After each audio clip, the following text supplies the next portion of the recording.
Welcome, brave listeners, to another spine-chilling tale on Novice Voices YouTube channel. Tonight, we step into the heart of Ravenwood Forest, a place where the trees seem to murmur ancient secrets and the shadows weave tales of the forgotten. Pull up a blanket around yourself, turn off the lights, and join me as we uncover the ghostly legend of the Lady in White.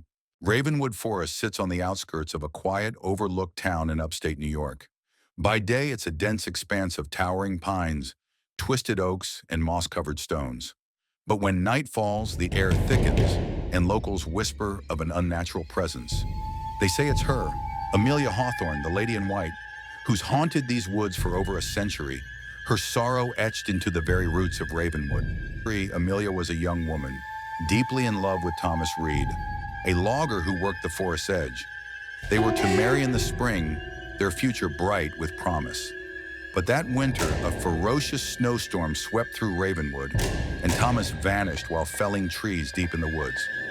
Amelia, consumed by grief and desperation, defied the storm to search for him. She wore her white shawl, a gift from Thomas, and disappeared into the blizzard. Days later, search parties found only her shawl, shredded and snagged on a thorn bush. The town mourned, but soon eerie reports surfaced. Sightings of a pale figure gliding through the trees, her voice calling, "Thomas, where are you?" So now we fast forward to 2024.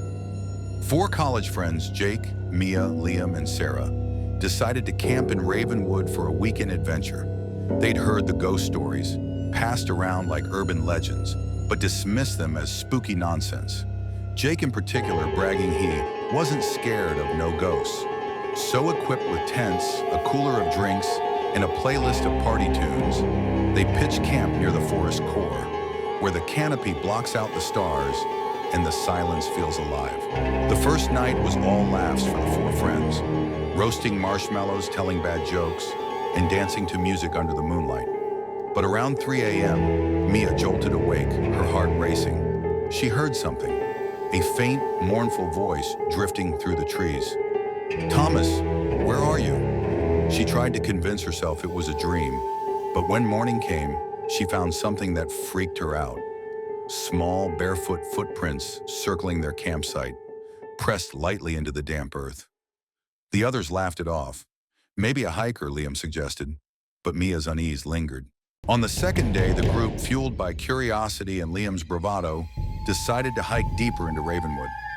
Locals had mentioned a haunted clearing where strange things happened, and Liam dared everyone to find it. With flashlights and half-hearted jokes, they pushed through tangled vines and gnarled roots.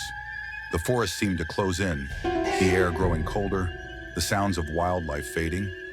Sarah swore she saw a flicker of something white dart between the trees, but Jake rolled his eyes, calling her jumpy. Then their flashlights began to flicker, one by one, until they were left in near darkness. That's when the voice returned, clear and chilling. "Thomas, why didn't you come back?" It echoed from all directions, as if the forest itself was speaking. Mia's flashlight caught a glimpse, a figure in a tattered white dress, her long, dark hair obscuring her face, hovering just beyond the trees. Her head tilted at an unnatural angle, and this sent a shiver through the group. They all stood rooted to the spot.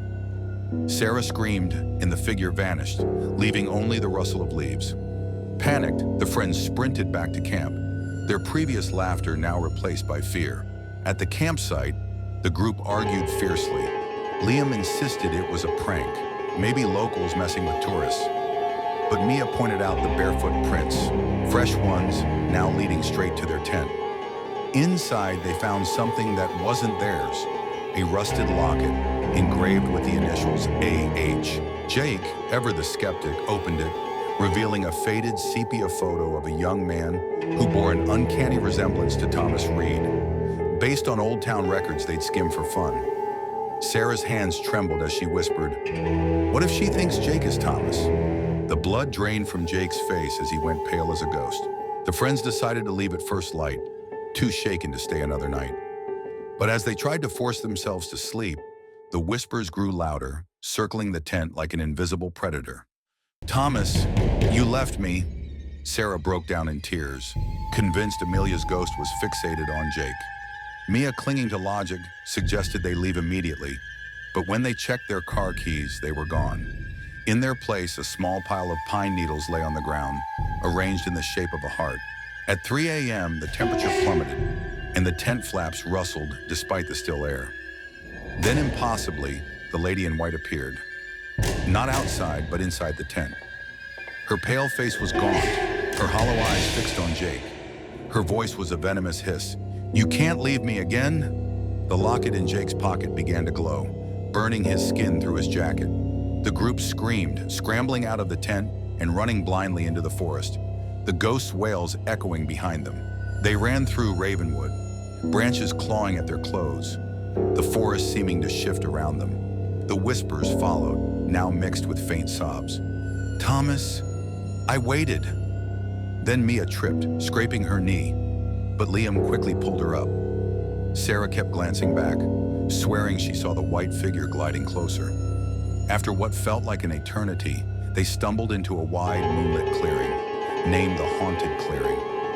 At its center stood a gnarled, ancient tree, its bark scarred and twisted. The whispers stopped, and the air grew heavy and silent. Mia then walked closer and noticed carvings on the tree. AH and TR forever, etched deep into the bark. Beneath it, a shallow, unmarked grave, the soil freshly disturbed. The group realized this was Amelia's resting place, where she died waiting for Thomas.